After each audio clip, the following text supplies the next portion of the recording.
조갑제 TV 시청자 여러분 안녕하십니까? 2025년 11월 24일 새벽 6시 12분입니다.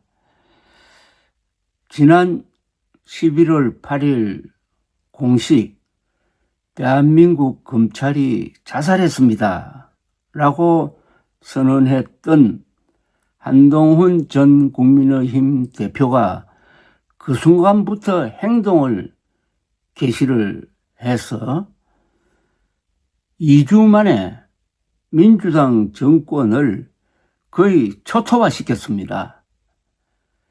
민주당이 법리적, 논리적 대응을 거의 못하고 있습니다. 대장동 항소 포기 사태가 국민들을 격분시키니까 민주당도 함부로 대응을 못하고 있을 뿐만 아니라 특히 한동훈 전 대표가 앞장서서 공격에 나서니까 법리적, 사실적, 논리적 대응이 불가능해졌다는 이야기입니다. 처음에는 한동훈 전 국민의힘을 향해서 공격을 했는데 이게 허위 사실로 공격을 한 점이 덜미가 잡혀가지고 한동훈 전 대표가 가만두지 않겠다고 얼음장을 놓으니까 민주당 간부 3명이 잇따라 입장문을 발표해가지고 정정을 하고 사과를 하는 이상한 현상이 벌어졌습니다. 민주당이 조금처럼 사과를 하지 않는 집단입니다. 한동훈 전 법무부 장관은 여세를 몰아가지고 정성호 현 법무부 장관, 조국, 추미애, 박범계 전 법무부 장관에게 토론 결투를 제의를 했는데 모두 피하고 있습니다. 한동훈 씨는 김어준 방송이나 MBC도 좋고 1대1 토론이 아니라 1대3도 좋다고 했지만은 다 불응을 했습니다. 조국 전 장관은 한동훈 씨와의 결투는 피하고 만만한 장동혁 국민의힘 대표라면 하겠다고 해서 이건 성사될 것 같아요. 한동훈 전 장관은 이재명 대통령이 항소 포기 사태의 최종 책임자라면서 대장동 일당과 대통령은 공범 관계라고 연일 공격하고 있는데도 민주당은 대통령 보호를 위한 싸움을 피하고 있습니다. 이러는 사이에 대장동 항소 포기는 잘못되었다는 여론이 48%, 잘했다는 여론이 29%로 나타났습니다. 이런 사안에 대해서는 진영 논리로 걸려가지고 55대 45라든지 이렇게 되는 경우가 많은데 이번에는 한동훈 전 장관의 논리에 동조하는 중도 성향 국민들이 많아져가지고 진영 논리가 깨졌다는 이야기입니다.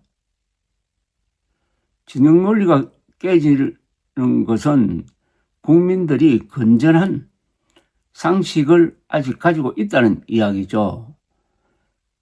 근데 작년에 윤석열의 불법 계엄이 있었을 때 이건 안 된다.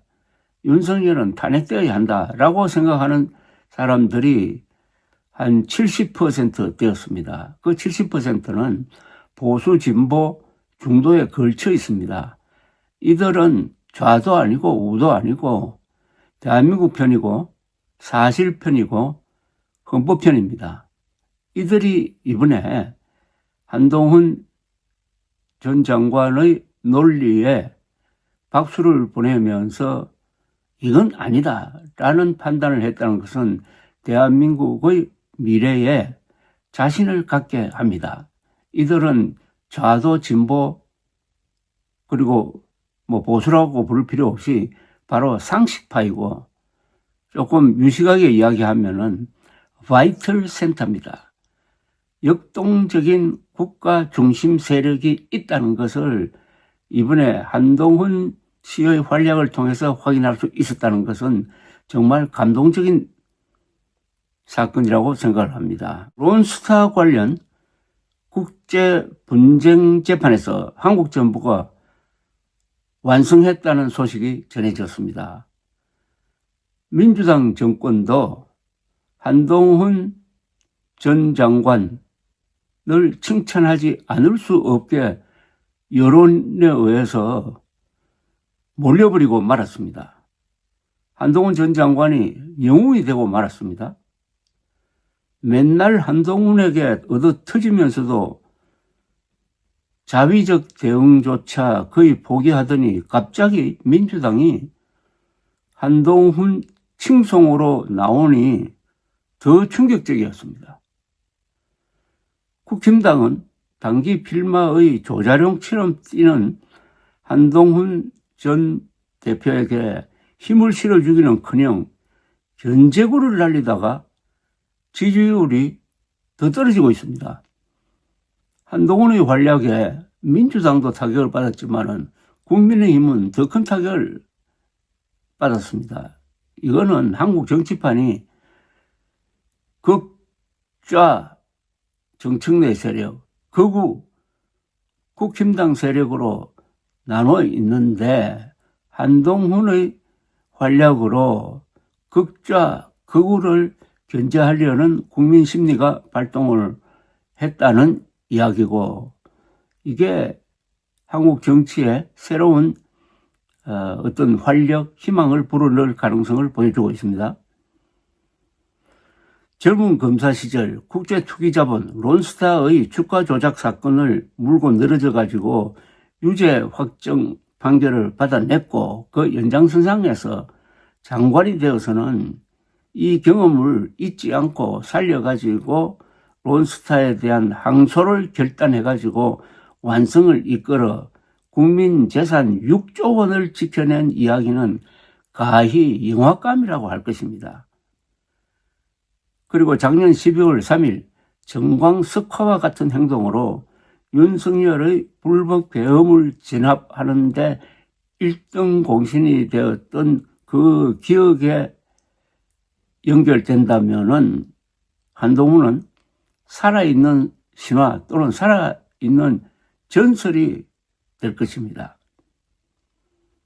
어마어마한 정치적 자산을 혼자서 최단 기간에 벌어놓은 한동훈 전 대표가 이 정치적 자산을 어떻게 쓸 것이냐에 따라서 내년 지방선거와 전국에도 큰 영향을 끼칠 것으로 보입니다. 한동훈 인기가 국민 속에서 뿌리를 확실하게 내리면은, 단단한 지지 기반을 갖게 된다면은 신당을 만든다든지 아니면 전국을 개편할 수 있는 힘을 갖게 되는 것입니다. 우리나라 정치 역사상 이런 힘을 가졌던 사람은 대표적인 인물이 세 사람입니다. 김대중, 김명삼, 그리고 김종필. 이 세 분은 강력한 지역 기반과 강력한 팬덤을 근거로 해가지고 수시로 정당을 만들고 합치고 하면서 몇십 년 동안 한국 정치를 이끌었던 것입니다.